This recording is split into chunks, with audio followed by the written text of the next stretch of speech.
for him, yes. Pero come out to the streets and then he will lead. Okay, go ahead kayo. Because sa akin, nagagalit kayo. Real talk. Nagagalit kayo, BBM, ikaw ang binoto namin. No? Hindi si Tamba. Hindi si First Lady.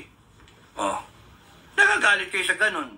Ay paano kunyari, tinayuan kayo ni Pastor Kibuloy, nanalo siya. Tinayuan kayo ng isang general, nanalo. Hindi, timayo ako para sa inyo. Nanalo. Sige, ayan na. Ano nyo sasabihin ninyo?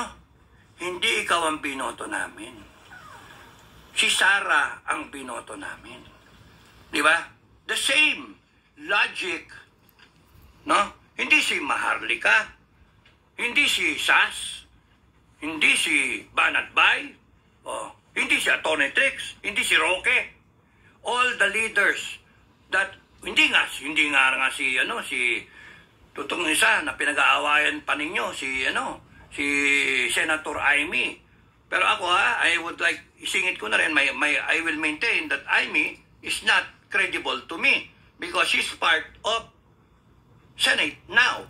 Anyone part of the Senate now and not challenging Resolution 10 to me is not a good person, di ba? Dinededman nyo ako. Ang issue ko lang naman sa inyo, Resolution 10 Dinededman nyo ako. Ang dami yung pinag-usapan. Wala naman nakakulong. Wala namang...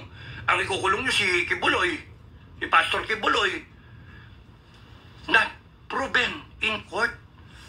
No? Mga witness na peke. Tapos ganon, sisirain ninyo yung tao. Nasaan yung demokrasya? Nasaan na yung Bill of Rights ng Pilipino? Guaranteed ng Constitution. Sino nagbabayari ng Constitution? Di ba kayo? Dapat kayo isara. Kayong when Congress and Senate na dapat nagpapasa ng mga batasang ayon sa Constitution na siyang niratipika ng taong bayan, na siyang gusto ng taong bayan, we, the sovereign people, imploring the aid of the divine providence, o kaya Almighty God, in order to establish, ganito, etong gusto namin, ginagawa ko nyo binababing yung Constitution paano? Kaya dapat isara kayo at palitan kayo. Okay? Yan, sakit ng ulo nung kung sino man yung nagnanasang magpatakbo nitong bansa natin. Sakit ng ulo. Pero kung hindi aayusin yung sistema natin ng system of corruption, system of abuse, system of lies and deception, kitang-kita naman pork barrel yung mga insertion system of arrogance. Pagka-eleksyon, ang pait. Pagka naboto na, hindi mo na mawakan, hindi mo na ma-approach, hindi ka nasisiputin. It has to stop. It has to stop. Hindi nyo nga may pasin death penalty. Siguro taong bayan ang mag-pass ng death penalty in a revolution na in a ano tawag doon? In a proclamation ng taong bayan. Sila mismo, kayo, dekada inabot nyo, walang death penalty Dekada, o sige, siguro isang araw lang yan. Taong bayan, may death penalty na. Ano ngayon gagawin nyo? Yun yung problema nyo. Kasi kayo, pinapaabot nyo na mapigtas yung rubber band, yung stretch limit ng tao. Pagka pinigtas nyo yun, hindi nyo na ipabalik yung buong tali na yun o yung whatever na yun na material. Kung rubber band yun, nababanat lang yun na nababanat hanggang sa mapigtas yun. Pagka napigtas yun, wala na kahit anong gawin ninyo. Hindi na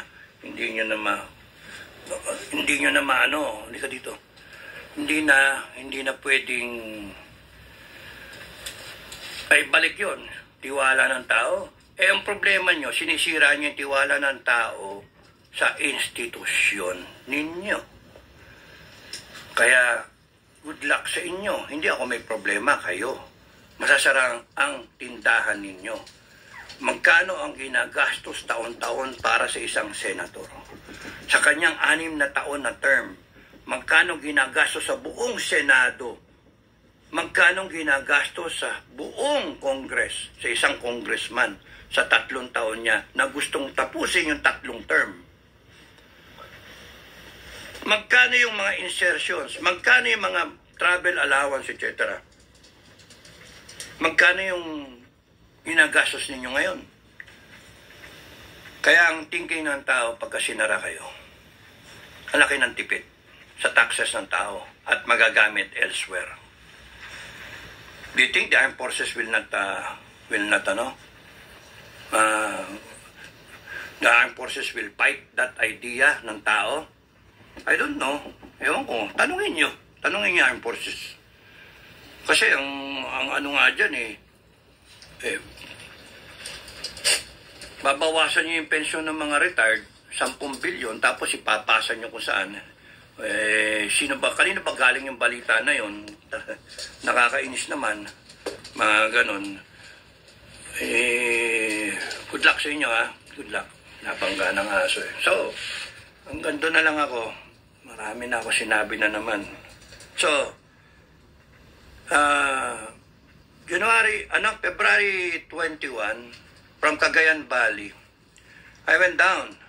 I was already in Fort Bonifacio.